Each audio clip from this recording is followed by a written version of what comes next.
to sweat just to cash checks, working from sunrise to set. Every day get challenged, no trades or talents. Barely scraped by, he found faith to balance a straight line and pace, feeling worn and gray. Poor with 4 seeds, one more on the way. It was hard days indeed, all work and no play. He made sure things on the surface were okay, but something disturbing within his mind was lurking. A slight twilight breeze would ease in through the curtains at night. It's like the sermon of a twisted apparition was urging him to listen to the train in the distance. At first it wasn't a tense, just one little instant. Sure, it didn't occur, he turned to resist it, as if it wasn't much more than just a figment of his imagination. But for days it was persistent, and it went. And it got louder.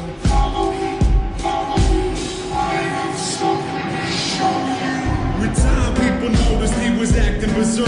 Granny got a call saying he was absent from work, and that was the first. She ran to the pastor at church to ask him what was up with this disastrous curse. But bad with the worst, he came back 3 days after. No money in his wallet and his shirt on backwards. Stumbling, walked awkward, he called out for his daughter.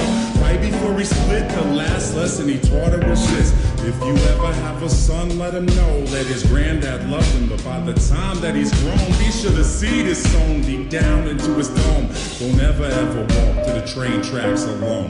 With that, he backed up, reached out for his jacket, told her not to act up, and cracked up laughing. After all that happened, he left, never to be seen. 15 years later, it's when my mother had me.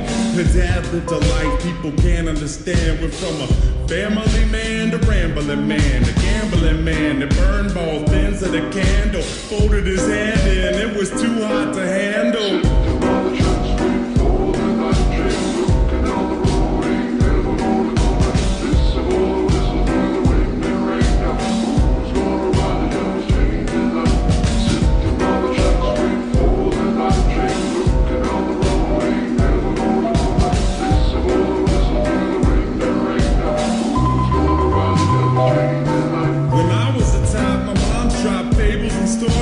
To warn me of the dangers that were laying before me. To keep it interesting, she would hide the lesson.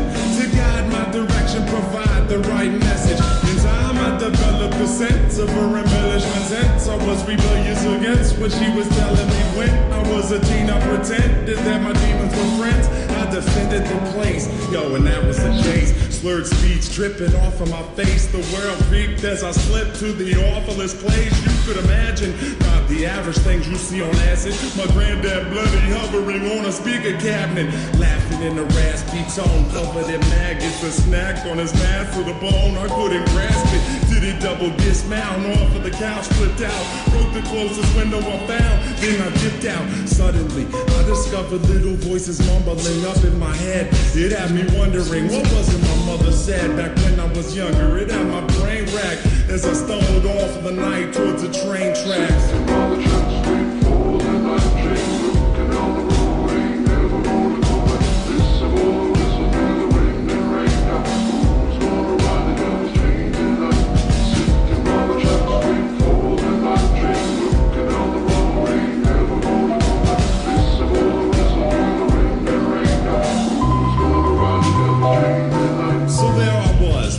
Through the dark with the buzz, I figured I should walk. That'll ease me off of these drugs. It's like a shark had to keep moving, it's that to be ruined. If I sat still, I was doomed, and that wasn't doing. So I marched through the park, slow gone like Donnie Darko. The sparkle of the starlight glowed like charcoal. Despite my demeanor, the night seemed more serene than a morphine fiend in the morgue. It seemed like I lost it. That was when my grandpa's carcass emerged from the dark, gurgling his words of carnage, but he couldn't talk. Something about the mirth of sadness. I scurried off, I was on the verge of madness. I raced fast paced and the landscape was strange, like a plane parallel to this one, but rearranged.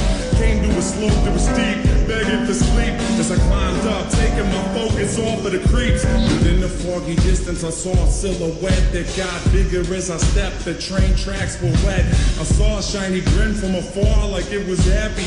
This is what he said as he started to walk past. It's a nice night for a walk. Would you mind if I joined you?